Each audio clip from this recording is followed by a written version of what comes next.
कहानियां हमें काफी कुछ सिखाती हैं। अगर हम जिंदगी की किसी मुसीबत में फंस जाते हैं तो कई बार कहानियां हमें इनसे निकलने की सीख देती हैं।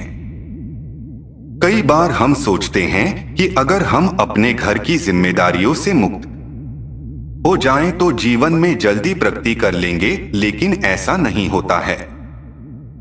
हमें यह याद रखना चाहिए कि हमारे जीवन में घर और परिवार की क्या अहमियत है। आज की कहानी इसी सीख पर आधारित है। आइए सुनते हैं आज की प्रेरक कहानी। यह कहानी बाप बेटे की है। एक बार एक व्यक्ति अपने बेटे के साथ पतंग उत्सव में गया था।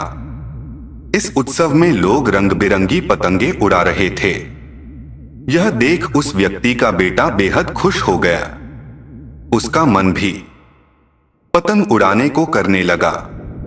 इसने अपने पिता से कहा, पापा, मैं भी पतंग उड़ाना चाहता हूं, मुझे भी पतंग खरीद दीजिए। बेटे की इच्छा जान उसका पिता दुकान में गया और पतंग और डोरी खरीद लाया।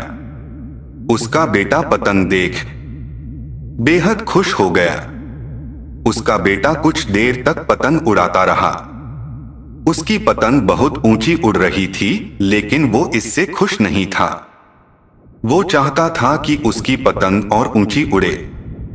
उसने अपने पिता से कहा, पापा, ऐसा लग रहा है कि इस जोर की वजह पतंग ज्यादा ऊंची नहीं उड़ पा रही है। अगर मैं इसकी डोर काट दूं तो यह पतंग आजाद होकर और ऊंची उड़ने लगेगी। बच्चे ने अपने पिता से जिद की कि वो उसकी पतंग की डोर काट दे। पिता ने उसकी बात मानी और पतंग की डोर काट दी। डोर कटते ही पतंग और ऊंची उड़ने लगी।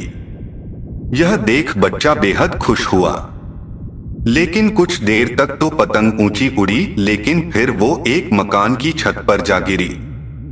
यह देख बच्चा हैरान हो गया, क्योंकि पतंग की डोर काटने के बाद भी वो नीचे गिर गई थी। उसने अपने पिता से पूछा, पापा, ये क्या हुआ? पतंग नीचे क्यों गिर गई? इसे तो आसमान में और ऊंचा जाना था। तब उसके पिता ने उसे समझाया कि अगर तुम्हें यह लग रहा था कि डोर पतंग को ऊंचा उड़ने से रोक रही थी, तो ऐसा नहीं था। डोर पतंग का सहारा दे रही थी। हवा की गति अनुसार डोर खींचकर या उसे ढील देकर पतंग को ऊंचा उड़ने में मदद मिल रही थी। लेकिन जब डोरी को काट दिया गया तब पतंग को मदद मिलनी बंद हो गई। इससे पतंग नीचे गिर पड़ी। ठीक ऐसा ही जीवन में भी होता है। जब व्यक्ति जीवन की ऊंचाइयों पर पहुंच जाता है, तब उसे लगता है कि उसका परिवार उसे डोरी की तरह पकड़े हुए है और उसे सफलता की ऊंचाइयों पर पहुंचने से रोक रहे हैं। लेकिन हम यह कैसे भूल जाते हैं कि हमारा परिवार ही है जो हमें इन ऊंचाइयों पर ले जाता है। परिवार द्वारा दिया जाने वाला नैतिक बल ही हमें सफलता दिलाता है। यह सुन उस बच्चे को उसकी गलती समझ आई। सीख, कई बार हम सोचते हैं कि अगर हम अपने घर की जिम्मेदारियों से मुक्त हो जाएं तो जीवन में जल्दी प्रगति कर लेंगे, लेकिन ऐसा नहीं होता है। हमें यह याद रखना चाहिए कि हमारे जीवन में घर और परिवार की क्या अहमियत है। परिवार ही है जो हमें जीवन में आगे बढ़ने में मदद करता है। हमारा परिवार ही हमें प्रेरित करता है।